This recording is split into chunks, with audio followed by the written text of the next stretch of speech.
सिंधू करार स्थगित केला, पण पाणी रोखण्यासाठी व्यवस्था आहे का? आता काम सुरू केलं तर 20 वर्षे लागतील. स्वामी अभिमुक्तेश्वरानंद सरस्वती यांचं विधान. पाकिस्तानी नागरिकांवरून राज्य सरकारमध्ये समन्वयाचा अभाव. महाराष्ट्रामध्ये 107 पाकिस्तानी नागरिक बेपत्ता. उपमुख्यमंत्री शिंदेंचा दावा, तर राज्यामध्ये आलेला एकही पाकिस्तानी बेपत्ता नाही. फडणवीसांची माहिती.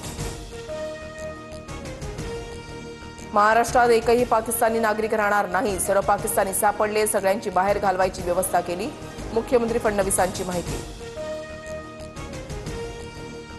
पहलगाम हल्ल्यामधील पीडितांचा नागरी शौर्य पुरस्कार देऊन गौरव करावा. कुटुंबातील एका व्यक्तीला शैक्षणिक योग्यतेनुसार शासकीय नोकरी द्यावी. खासदार सुप्रिया सुळेंची मुख्यमंत्र्यांकडे मागणी.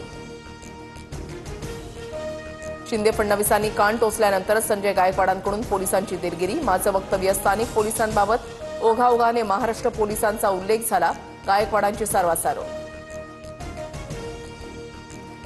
छत्रपती संभाजीनगरमध्ये लग्न सोहळ्याच्या जेवणातून 600 जणांना विषबाधा. एका बालकाचा मृत्यू तर 17 गंभीर जखमींवर ग्रामीण रुग्णालयामध्ये उपचार सुरू.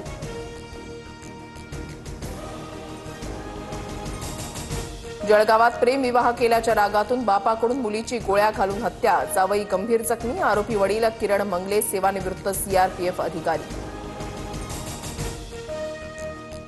कोल्हापुरातील ज्योतिबा मंदिर उद्या दर्शनासाठी बंद. चैत्र यात्रेनंतर स्वच्छतेसाठी भाविकांना पहाटे 4 ते दुपारी 3 पर्यंत मंदिर परिसरात प्रवेश बंदी. मुंबई गुन्हे शाखेकडून तहव्वूर राणाची 8 तास चौकशी. मात्र राणाकडून अधिकाऱ्यांना उडवाउडीची उत्तरं. 26/11 हल्ल्याचा सूत्रधार तहव्वूर राणा सध्या एनआयए कोठडीत.